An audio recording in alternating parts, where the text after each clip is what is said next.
Good morning students.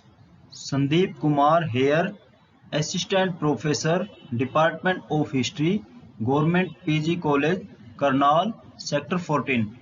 आज का हमारा टॉपिक है Chinese revolution of 1911, its main causes, events and impacts। 1911 ईस्वी की चीन की क्रांति, इसके मुख्य कारण, घटनाएं और प्रभाव। सबसे पहले हम यहाँ चीन का छोटा सा इंट्रोडक्शन देखेंगे। क्षेत्रफल की दृष्टि से चीन विश्व का तीसरा सबसे बड़ा देश है और एशिया महाद्वीप का यह पहला बड़ा देश है। जनसंख्या की दृष्टि से इसका विश्व में प्रथम स्थान है। चीन की सभ्यता और संस्कृति बहुत प्राचीन है। 18वीं शताब्दी में यहाँ मांचू वंश का शासन था। इस वंश के शासक अयोग्य, रूढ़िवादी, विलासी प्रवृत्ति के थे। इन शासकों के समय में 19वीं शताब्दी के साम्राज्यवादी दौर में चीन पश्चिम की साम्राज्यवादी शक्तियों के प्रभाव में आ गए। इसी समय अमेरिका की ओपन डोर पॉलिसी यानी मुक्त द्वार नीति के माध्यम से चीन के द्वार सभी साम्राज्यवादी या वाणिज्यवादी देशों के लिए खोल दिए गए। इस प्रकार साम्राज्यवादी शक्तियों ने लगभग संपूर्ण चीन पर अपना प्रत्यक्ष एवं अप्रत्यक्ष अधिकार कर लिया। चीन को भारत की तरह पूर्ण उपनिवेश नहीं बनाया गया था, बल्कि सभी साम्राज्यवादी देशों ने यहाँ अपने आर्थिक अधिकार सुरक्षित कर लिए थे।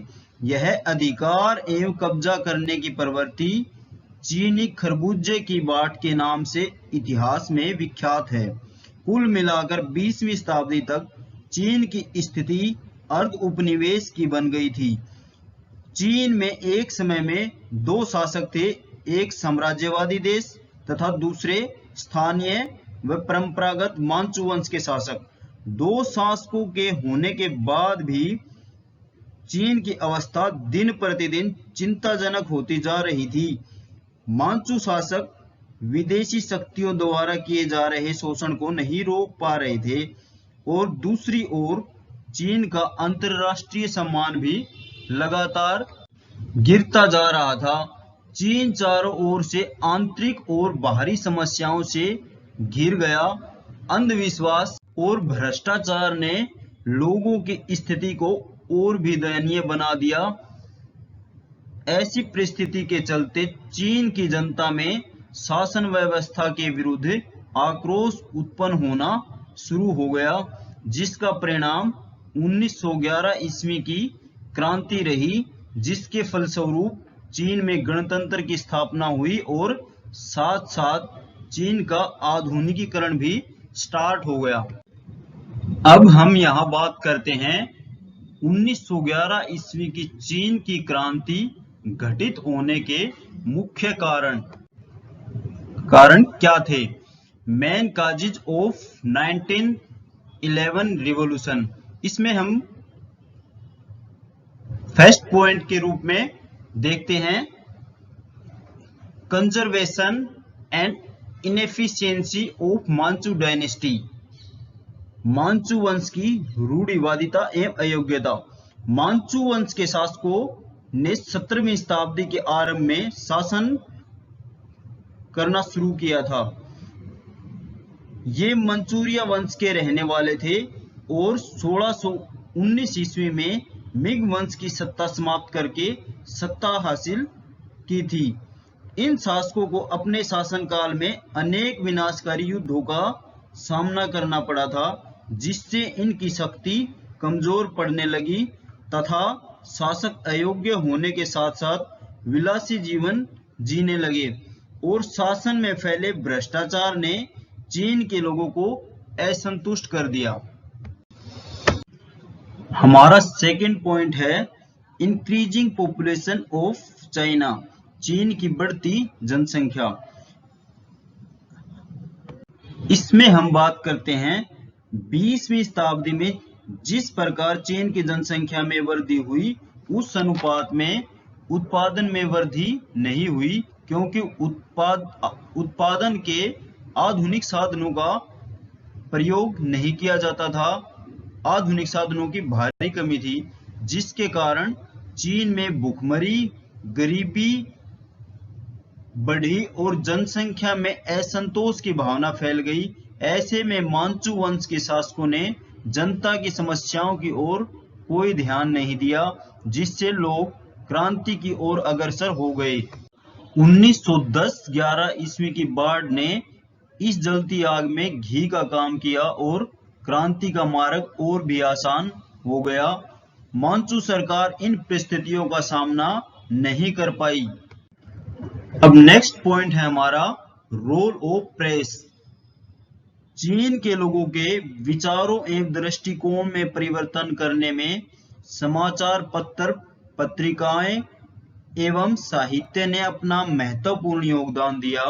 राष्ट्रीय भावनाओं से ओतप्रोत इन पत्र पत्रिकाओं ने क्रांति की भावना का तेजी से जनता में प्रचार प्रसार किया और ये समाचार पत्र नए विचारों को अभिव्यक्त करने का साधन बन गए तथा देश विदेश की सूचनाओं का माध्यम बन गए। हमारा नेक्स्ट पॉइंट है इम्पैक्ट ऑफ शिक्षा का प्रभाव। शताब्दियों से चीन में प्राचीन शिक्षा प्रणाली प्रचलित थी। इस शिक्षा प्रणाली में उच्च पद प्राप्त करने के लिए केवल चीनी साहित्य का ज्ञान होना ही पर्याप्त समझा जाता था। लेकिन 1905 ईस्वी में नई शिक्षा प्रणाली लागू कर दी गई, जिसके अनुसार सरकारी नौकरियों के होने वाली परीक्षाओं के लिए पश्चिमी शिक्षा का ज्ञान होना अनिवार्य हो गया। इसके लिए चीन के योग्य विद्यार्थी पश्चिमी देशों में जाकर शिक्षा प्राप्त करने लगे। जो विद्यार्थी पश्चिमी देशों में नहीं जा सकते थे, वे जापान में शिक्षा प्राप्त करने के लिए चले गए। धीरे धीरे जापान में चीनी विद्यार्थियों की संख्या लगातार बढ़ने लगी। ये विद्यार्थी विदेशों में रहते हुए अनेक क्रांतिकारियों के संपर्क में आए। जब ये विद्यार्थी उच्च शिक्षा प्राप्त कर स्वदेश लौटे तो चीनी सरकार इन्हें नौकरियां देने में असमर्थ थी। इससे ये शिक्षा प्राप्त नवयुवक क्रांतिकारियों के संपर्क में आ गए और अपने देश में ऐसा शासन स्थापित करने का निश्चय कर लिया जैसा उन्होंने पश्चिमी देशों में देखा था। हमारा नेक्स्ट पॉइंट है role of doctor Sun Yat Sen. Doctor Sun Yat Sen की भूमिका।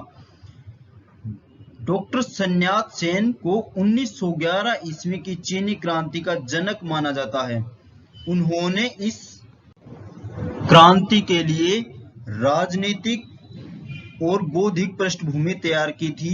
उनके अनुसार चीन की दुर्दशा का मूल कारण मांचू वंश था। इसके लिए उन्होंने एक क्रांतिकारी संस्था हिशंग चुंग हुई की स्थापना 1894 ईस्वी में की और 1905 ईस्वी में इस संगठन का पुनर्गठन करके इसे तुंग मेई हुंग नाम दिया गया। इस संगठन का मुख्य लक्ष्य मांचू वंश के शासन को खत्म करना व गणतंत्र की स्थापना करना था। चीन के अनेक भागों में इस दल की शाखाएं खुलने लगी। उन्होंने विदेश में रहते हुए इस क्रांति का नेतृत्व किया था। इसलिए क्रांति सफल होने के बाद उन्हें 1912 ईस्वी में राष्ट्रपति पद हेतु आमंत्रित किया गया था। 6th point is impact of migrants. प्रवासी चीनियों का प्रभाव। इस पॉइंट में हम देखते हैं कि 1830 से लेकर 1911 ईस्वी तक लगभग 3 लाख लोग रोजगार की तलाश में विदेशों में बस चुके थे। इनकी ज्यादा संख्या अमेरिका में थी। जब अमेरिका ने चीनियों के प्रवेश पर रोक लगाई तो इन लोगों ने कनाडा, सिंगापुर, मलाया जैसे देशों की तरफ रुख किया। 1911 ईस्वी में मलाया व सिंगापुर में इनकी जनसंख्या 25 लाख को पार कर गई। अब ये लोग बड़ी धनराशि अपने परिवारों में चीन भेजने लगे। इस धन से क्रांतिकारी संगठनों को भी सहायता मिली, जिससे क्रांति को सफल बनाया गया। Next point is spread of Christianity. ईसाई धर्म का प्रचार। 19वीं शताब्दी के अंत तक बहुत बड़ी संख्या में चीनियों को ईसाई मिशनरियों द्वारा ईसाई बना दिया गया। चीनी लोग इन नए ईसाइयों को नफरत भरी नजर से देखते थे और इनसे संपर्क रखना पसंद नहीं करते थे। ऐसा भी कहा जाता है कि ये नए ईसाई विदेशी शक्तियों के बल पर अपनी लड़कियों से विवाह करने के लिए विवश करते थे। इसके साथ ये विदेशी प्रचारक उन सभी चीजों का भी विरोध करने लगे जो चीनी लोगों को प्रिय होती थी। इन सब बातों से चीन के लोग बहुत दुखी थे। साथ ही मांचू शासकों ने भी प्रचार करना शुरू कर दिया कि इनकी सभी समस्याओं का कारण ये विदेशी लोग ही हैं। इन सब बातों से क्रांति को बल मिला। Next point is impact of international incidents. अंतरराष्ट्रीय घटनाओं का प्रभाव। 20वीं शताब्दी के प्रारंभ में अंतरराष्ट्रीय स्तर पर जो घटनाएं घटित हुई, उन्होंने भी 1911 ईस्वी की क्रांति में अपना महत्वपूर्ण रोल अदा किया। 1904-5 ईस्वी में रूस जापान के बीच युद्ध हुआ, जिसमें जापान को सफलता मिली और इसी सफलता ने सारे एशिया में एक जागृति पैदा कर दी।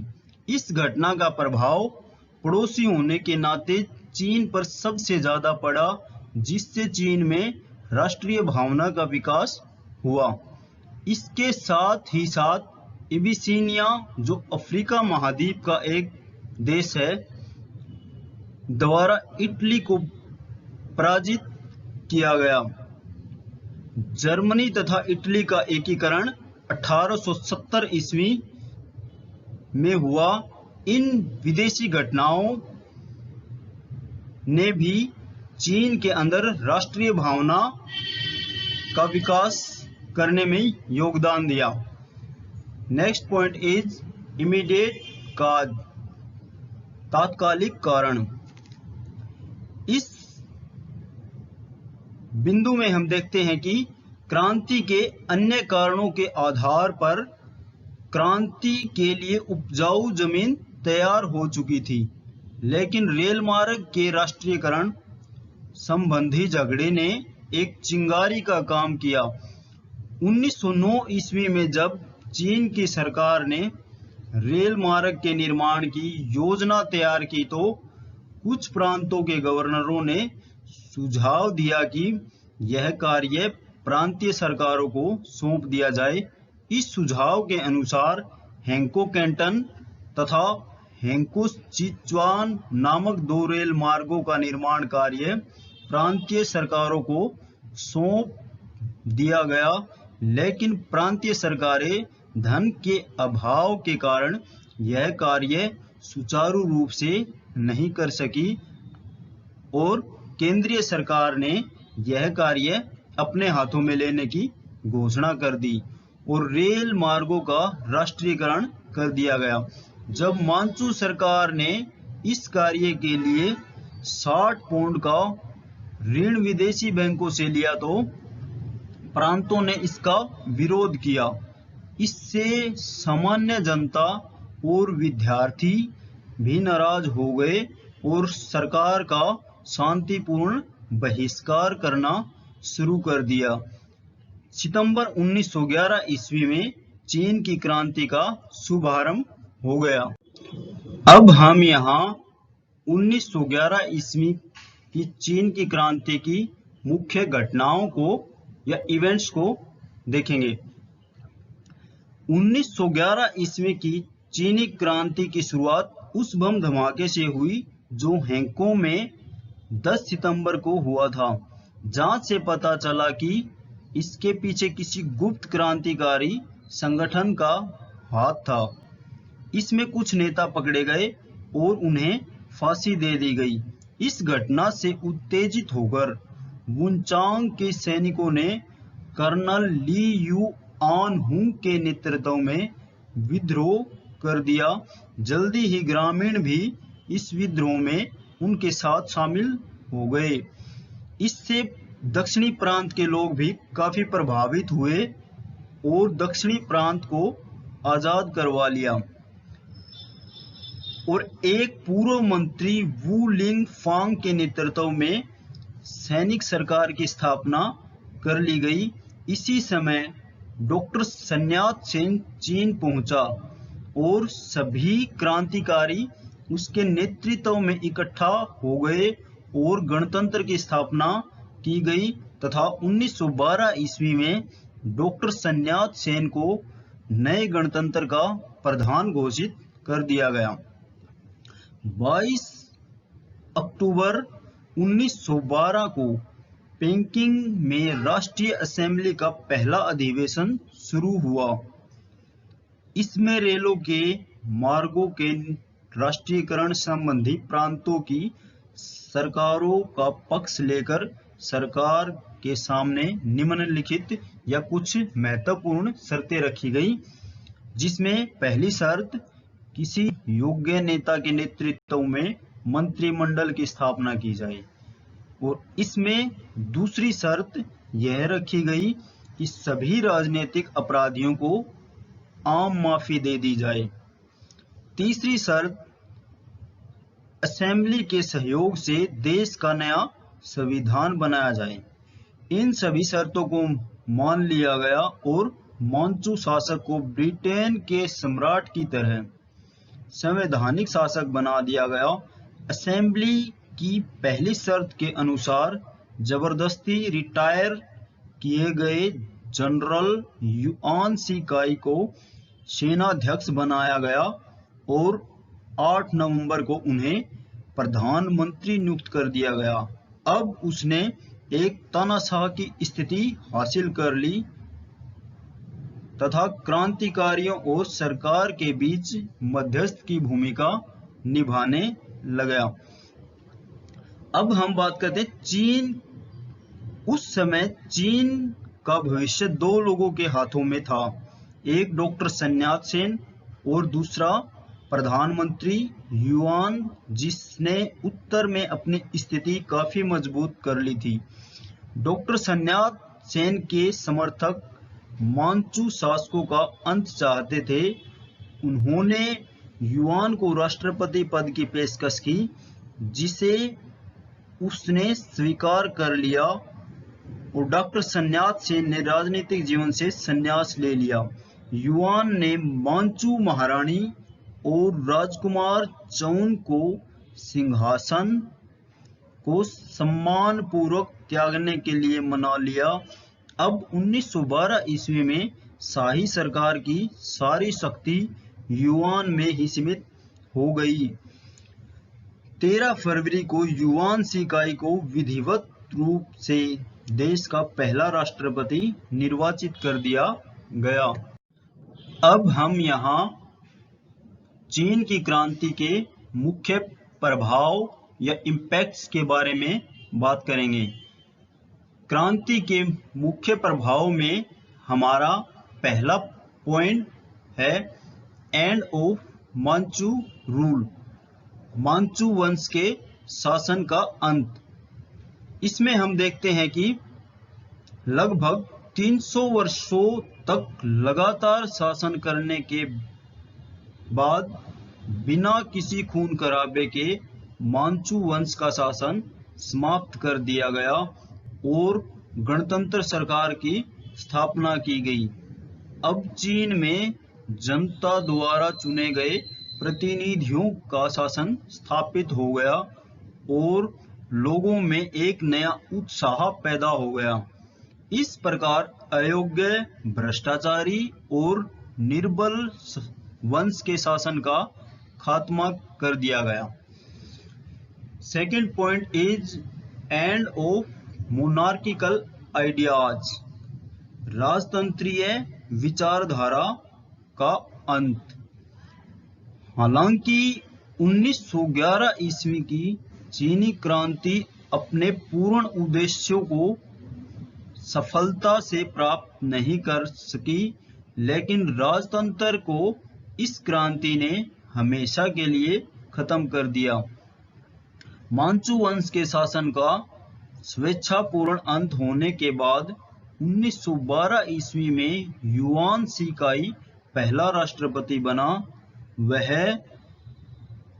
आरंभ में राजतंत्र का समर्थक था और गणतंत्र का विरोधी। बाद में भी उसने 1915 ईस्वी में पुनः राजतंत्र की स्थापना करने की एक असफल कोशिश की, लेकिन जनता के असहयोग के कारण सफल न हो सका।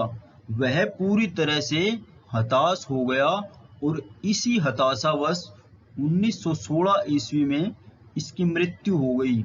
उसके साथ ही राजतंत्र संबंधी विचारधारा का भी सदा सदा के लिए चीन से अंत हो गया।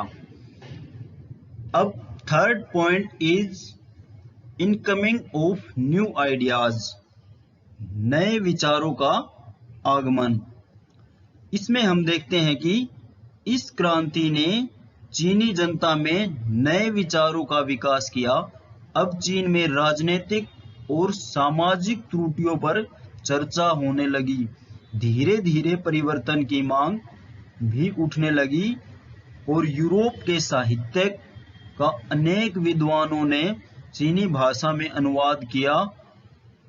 चीनी जागरूक वर्ग ने नागरिकों के अधिकार, व्यक्तिवाद, प्रजातंत्र, समानता, स्वतंत्रता तथा वैज्ञानिक दृष्टिकोण का समर्थन किया। चीन में प्रकाशित पत्र पत्रिकाओं तथा साहित्य ने भी चीनी जनता के दृष्टिकोण में महत्वपूर्ण बदलाव लाने की कोशिश की। उस समय की सामाजिक बुराइयों को उजागर करने में तथा एक नए समाज के निर्माण में विचारकों, लेखकों तथा समाचार पत्रों का महत्वपूर्ण योगदान था। Next point is national awaking, यानी राष्ट्रीय जागृति। इसमें हम देखते हैं चीन की 1911 ईस्वी की क्रांति ने चीनी जनता में राष्ट्रीय भावना को जागृत कर दिया। डॉक्टर सन यात सेन व उसके दल ने मांचू वंश के खिलाफ जोरदार प्रचार किया। पश्चिमी विचारों ने भी राष्ट्रीय भावना को पैदा करने में अपना महत्वपूर्ण योगदान दिया। 1919 ईस्वी में जब पेरिस सम्मेलन में शांतुंग प्रायद्वीप क्षेत्र में जर्मन के अधिकार जापान को दे दिए गए तो चीनी जनता भड़क उठी और जापान के खिलाफ प्रदर्शन किया। धीरे धीरे यह प्रदर्शन सारे चीन में होने लगे और अंत में यह राष्ट्रवाद देशव्यापी आंदोलन में बदल गया। Next point is weakness of central power and rise of regionalism, केंद्रीय शक्ति की स्थिरता तथा क्षेत्रीयवाद का उत्थान। इसमें हम देखते हैं युआन की मृत्यु होते ही चीन में केंद्रीय शक्ति कमजोर पड़ गई। उनकी मृत्यु के बाद उनके समर्थकों व सैनिक अधिकारियों के बीच संघर्ष चल पड़ा, जो लगभग 10 वर्षों तक चलता रहा। 1917 ईस्वी में डॉक्टर सन यात सेन के नेतृत्व में केंद्रीय सरकार की स्थापना हो गई, लेकिन देश के कई प्रांतों में सैनिक अधिकारियों ने अपनी अपनी सरकारें स्थापित कर ली। केंद्रीय शक्ति की कमजोरी का लाभ उठाकर रूस ने दक्षिण के प्रांतों में साम्यवादी विचारों को फैलाना शुरू कर दिया और उत्तरी चीन में जापान ने प्रभाव जमाना शुरू कर दिया। हेज के अनुसार चीन की सरकार न केवल परिवर्तनशील थी बल्कि भ्रष्ट भी थी, जो देशवासियों में वफादारी की भावना पैदा करने तथा एकता कायम करने में पूरी तरह असमर्थ थी। Our sixth point is modernization of China. चीन का आधुनिकीकरण। यहाँ हम देखते हैं कि क्रांति के बाद चीन में गणतंत्र की स्थापना हुई। इस सरकार ने धीरे धीरे चीन का आधुनिकीकरण करना भी आरंभ कर दिया और राष्ट्रीय सरकार ने इसमें और अधिक सफलता प्राप्त की। उसने संचार के साधन, यातायात के साधन, स्वास्थ्य, सिंचाई, शिक्षा संबंधी अनेक सुधार, सेना में सुधार और नौसेना आदि में अनेक सुधार किए। हालांकि ये सुधार पर्याप्त नहीं थे, इसलिए लोगों का इनसे मोह भंग होने लगा और साम्यवादी शक्तियां सिर उठाना शुरू हो गई। अब कंक्लूजन के तौर पर हम यहाँ देखते हैं कि 1911 ईस्वी की क्रांति ने चीन में राजतंत्र का अंत करके गणतंत्र की स्थापना कर दी थी। हालांकि यह क्रांति लोगों की समस्याओं का स्थायी हल नहीं कर सकी, लेकिन राष्ट्रीय भावना फैलाने में ये अवश्य सफल हुई। काफी समय में चीनी जगत शोषण व दुर्व्यवहार का शिकार था।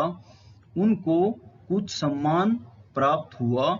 इस प्रकार हम कह सकते हैं कि इतिहास में यह क्रांति एक नया मोड़ लाने वाली घटना थी। डियर स्टूडेंट्स, इस लेक्चर के माध्यम से हमने 1911 ईस्वी की चीन की क्रांति के मुख्य कारण, घटनाएं और इसके प्रभाव के बारे में पढ़ा। मैं आशा करता हूं कि यह लेक्चर आपके अध्ययन में सहायक सिद्ध होगा। थैंक यू, धन्यवाद।